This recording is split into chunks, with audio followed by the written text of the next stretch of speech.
E alunos, vamos dar continuidade à nossa aula falando ainda sobre as várias formas de regionalizar o nosso país. Hoje nós vamos falar da outra forma que também é muito utilizada na regionalização, que será a regionalização em complexos regionais propostos por Pedro Geisel.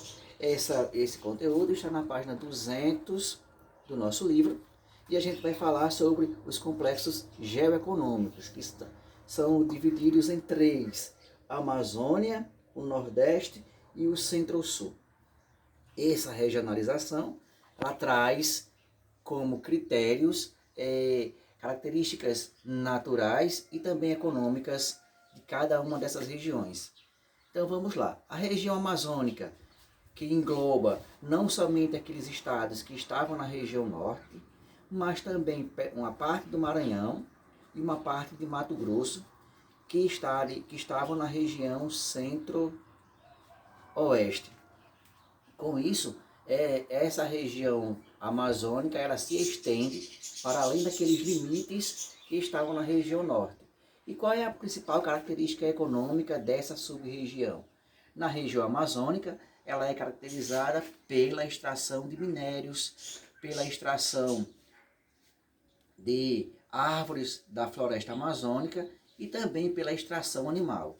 Então a gente vai encontrar como principal característica econômica da região norte ou da região amazônica a extração, por exemplo, do peixe nas águas do rio Amazonas, a extração de frutos da Amazônia como o açaí, a ucuba.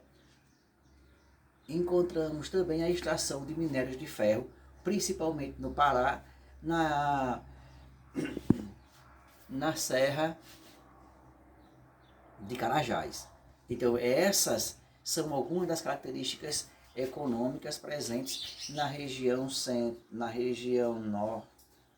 norte ou região amazônica, proposta por Pedro Geisel. Essa proposta ela surge a partir de 1927.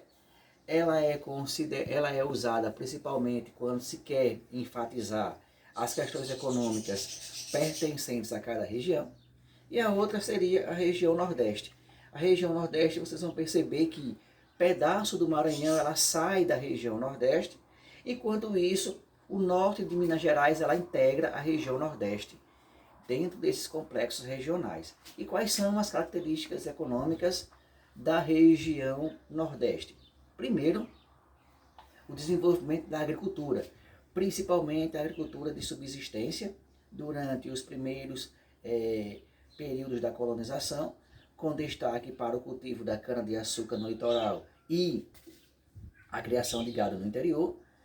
E mais recentemente, com os projetos de irrigação no Vale do Rio São Francisco, a região Nordeste destaca na produção de frutas tropicais, que essas frutas são exportadas para Estados Unidos e Europa, principalmente destaque para manga, melancia, maracujá, mamão, e dando continuidade àquelas outras atividades que já eram desenvolvidas na região, como por exemplo a produção de cacau no sul da Bahia.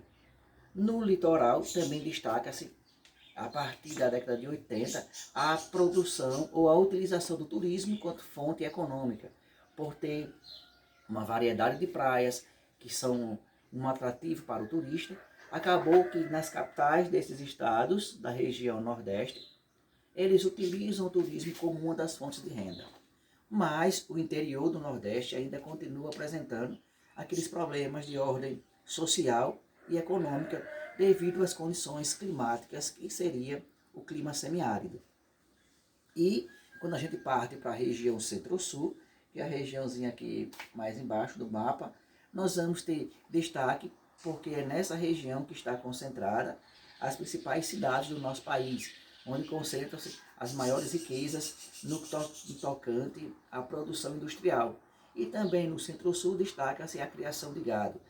Maiores fazendas de criação de gado do nosso país está presente na região Centro-Sul do Brasil.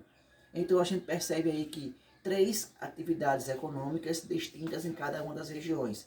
Região Centro-Sul, destaque para a indústria, as indústrias principalmente modernas, Região Norte, o extrativismo animal, vegetal e mineral.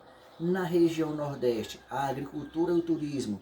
E a partir dos anos 80 e início dos anos 90, com um programa de expansão industrial para a região Nordeste, chamado PROAD, ele vai criar alguns complexos industriais, principalmente nas capitais, que são chamados de polos ou de zonas industriais. Vejamos, por exemplo, o polo industrial de Extremóis no nosso estado, que ele atrai, que ele concentra, né, várias indústrias, inclusive indústrias que conseguem exportar para o país inteiro, como é o caso da Guararapes, que produz confecções para as lojas Riachuelo, por exemplo. Então, dentro desse complexo, a gente vai perceber que ele diferencia da regionalização do IBGE, que ela traria, né, o Brasil em 5 grandes regiões, na produção de uma outra forma de regionalizar, baseada nos complexos geoeconômicos. Ele vai trazer essas 5 regiões divididas agora em apenas 3 regiões. Os complexos